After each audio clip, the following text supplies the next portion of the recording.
नमस्कार। आज हम बात करेंगे पेको आयर की नई किताब ए फ्लेम, मौन से सीखना पर। यह किताब 2025 में आई है और आज की इस शोर भरी दुनिया में आयर हमें एक अलग दिशा दिखाते हैं, मौन की शक्ति की ओर। हाँ बिल्कुल। दुनिया वाकई बहुत शोर से भरी आजकल। सही कहा। तो हमारे पास इस किताब के कुछ अंश हैं और हमारा मकसद है आयर के अनुभवों और उनके विचारों के जरिए ये समझना कि मौन ये सिर्फ खालीपन या सन्नाटा नहीं है, ये एक गहरा बल्कि एक जीवंत अनुभव कैसे हो सकता है। उन्होंने कैलिफोर्निया के बिग सुर में एक मठ में काफी समय बिताया।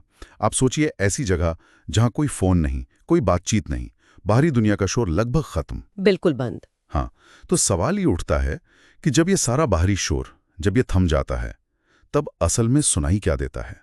आयर का जवाब है हमारी अपनी अंदरूनी आवाज। चलिए इसी पर जरा और बात करते हैं। हाँ, और आयर का जो मुख्य तर्क है ना, वो यही है कि मौन किसी चीज की गैर मौजूदगी नहीं है, बल्कि एक अलग तरह की मौजूदगी है, एक उपस्थिति। उपस्थिति? हाँ। अच्छा। हाँ, मतलब एक ऐसी जगह जहां दुनिया की जो फिल्टर्स हैं, जो भीड़ भाड़ है, वो हट जाती है और तब हम खुद से मिलते हैं, अपनी असलियत से। उनका मानना है कि इसी शांति में हमारी वो अंदरूनी आवाज, हमारे गहरे ख्याल, डर, उम्मीदें वो ज्यादा साफ सुनाई देती हैं, क्योंकि बाहर का शोर उन्हें दबा नहीं रहा होता। ये बात तो है। और दिलचस्प बात यह है कि अय्यर मौन के विरोधाभासों पर बहुत जोर देते हैं। विरोधाभास? जैसे कि मौन हमें इस शोरगुल वाली दुनिया से हटाता तो है, लेकिन अक्सर हमें दूसरों से ज्यादा गहरे लेवल पर जोड़ देता है।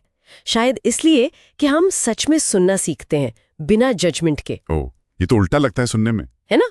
और एक और बात, ये वक्त की रफ्तार को धीमा कर देता है, ऐसा महसूस होता है, लेकिन हर पल ज्यादा भरावा, ज्यादा तीव्र लगता है। अच्छा। और ये हमें बाहरी जो केओस है, अव्यवस्था है, उससे खाली करता है, पर अंदरूनी स्पष्टता और समझ से भर देता है। ये तो वाकई सोचने वाली बात है। खासकर आजकल ऐसा लगता है जैसे हम शांति से डरते हैं। हाँ।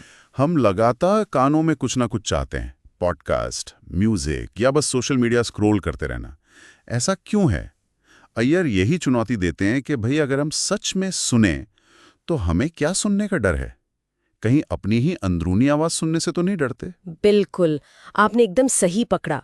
और इसी डर के पार देखने पर ही मौन के असली फायदे नजर आते हैं, जैसा अय्यर बताते हैं।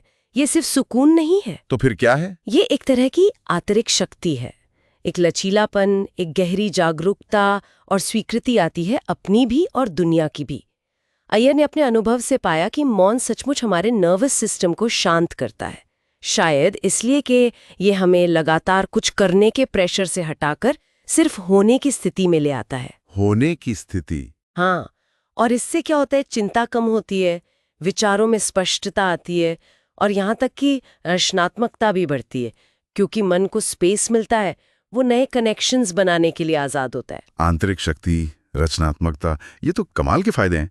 आजकल की भागदौड़ में तो इनकी बहुत जरूरत है। लेकिन क्या इसके लिए वाकई कहीं दूर किसी मठ में जाना पड़ेगा? मतलब ये सब के लिए तो मुमकिन नहीं है। नहीं, बिल्कुल नहीं। अय्यर खुद कहते हैं वो उनका अपना अनुभव था, लेकिन वो जोर देते हैं कि मौन के जो पवित्र क्षण है ना, वो कहीं भी मिल सकते हैं। कहीं भी? रोजमर्रा की जिंदगी में? हाँ बिल्कुल, रोजमर्रा की जिंदगी में ही।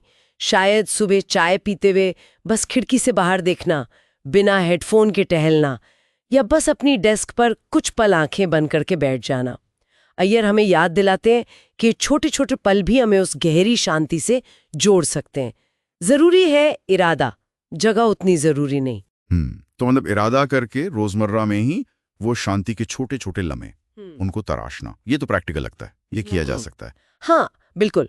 और अय्यर का एक और गहरा विचार ये है कि मौन हमें ठीक करने या बदलने की कोशिश नहीं करता। अच्छा। तो फिर? बल्कि ये हमें याद दिलाता है कि शोर और भागदौड़ के नीचे हमारा एक वास्तविक, एक संपूर्ण स्वरूप वो पहले से मौजूद है। हाँ, वो कहते हैं कि मौन बस उस परत को हटाता है जो हमने अपने ऊपर चढ़ा ली है, दुनिया की उम्मीदें, अपनी चिंताएं वगैरह, ताकि हम अपने उस मूल स्वरूप को फिर से महसूस कर सकें, जो शायद हमेशा से ही शांत और स्पष्ट था। वाह, ये तो बहुत बहुत गहरा विचार है। तो इन सब बातों का निचोड़ क्या निकाले, मतलब अय्यर की किताब हमें क्या याद दिला रही है?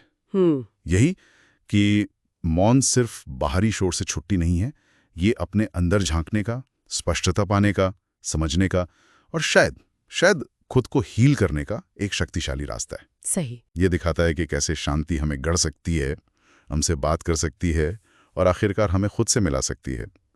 एक ऐसी दुनिया में जहां हर कोई चिल्ला रहा है, अपनी आवाज़ सबसे ऊंची रखना चाहता है, शायद सबसे ज़रूरी काम कभी-कभी चुप रहना होता है या बहुत धीरे से बोलना। बिल्कुल सही कहा। और अंत में अय्यर एक विचार छोड़ जाते हैं सोचने के लिए।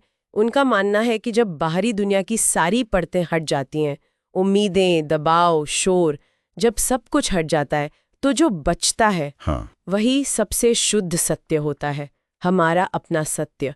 और उस सत्य में एक तरह का प्रकाश होता है, एक रोशनी। तो सोचने वाली बात यह है, हम सब के लिए अगर हम अपनी जिंदगी में मौन के लिए बस थोड़ी सी जगह बनाएं, तो हमारे अंदर कौन सा अनकहा सत्य, कौन सी रोशनी उजागर हो सकती है, ये सवाल वो हमारे लिए छोड़ जाते हैं।